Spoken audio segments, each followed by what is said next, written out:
What if the air your child is breathing is harming their brain, stealing them of their chance to learn, thrive, and grow? This invisible danger is real, urgent, and happening now.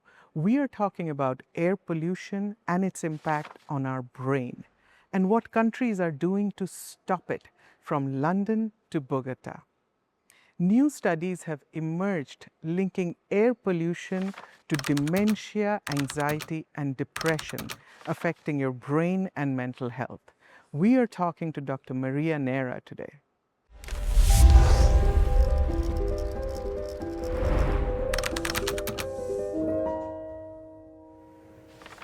Welcome, Maria. Let's start with the impact of air pollution on our health. Thanks, Vismita.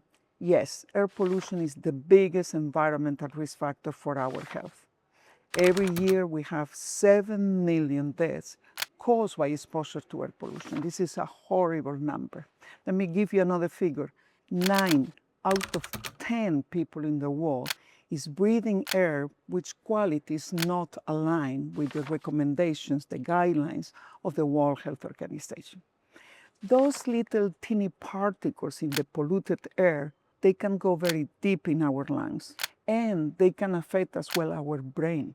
But air pollution is not just affecting our lungs and our brain, it's affecting as well the rest of our body, responsible for stroke, cardiovascular diseases, asthma, and even lung cancer. So, Maria, you talked about the teeny particles, the PM 2.5 and PM 10 that we've all heard about, right? But it's not just that, it's also the gases, the carbon monoxide, ozone, etc., right? I remember when we were in New Delhi, our child, my daughter was very young at that time, we worried about her lung health, but we also worried about her cognitive development in that kind of air pollution.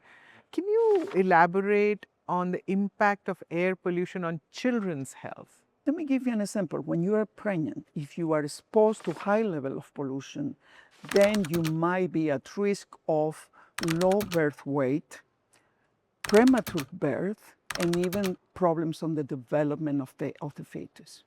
As a child, this child exposed to high levels of pollution will have difficulties and more likely to develop asthma, for instance, and later in life, chronic health issues. In addition to that, children are obviously more at risk. First, because they are on development, their little lungs and their body is developing.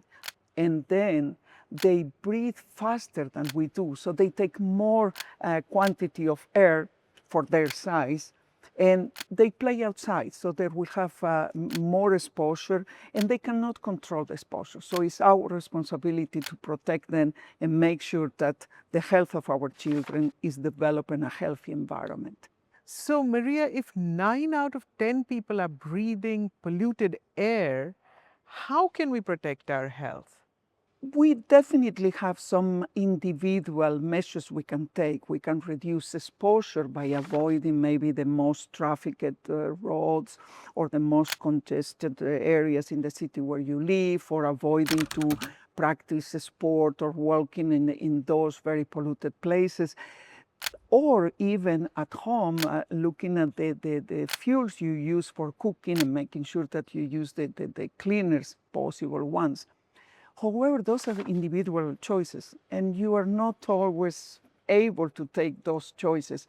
So it's more a question of governments taking very bold legislation, measures, and interventions to protect all of us. So, Maria, we know that this feels overwhelming, right? Feels like, what can individuals do? Can you give us examples of cities or countries where this has been turned around and air pollution has been reduced drastically? Absolutely, and we have perfect demonstration that it can be done. For instance, the European Union, the European Parliament has just adopted a directive on air quality, which is very much aligned to WHO's recommendations and guidelines. That will create a big protection for the health of the Europeans under that legislation. We have examples as well in China, where they have demonstrated that you can reduce air pollution while still maintaining a good economic growth. And then cities, you can obtain incredible results. The mayor of Paris has able to reduce by 50% in the last 20 years the air pollution and therefore all the diseases associated by putting in place some traffic recommendations, green spaces, more lines for pedestrians and bicycles. We have the London experience as well, ultra low emission zones, demonstrating that air pollution was reduced and air respiratory diseases associated. We have Colombia. In Bogota, they are putting in place a fleet of buses which are 100% electrical. So there are very good examples. There are many, but we need to push for more. And of course, imagine where everybody will be aware and putting in place these directives and recommendations. It will be a healthier environment for all of us, and our health will be so much benefited. Thank you, Maria.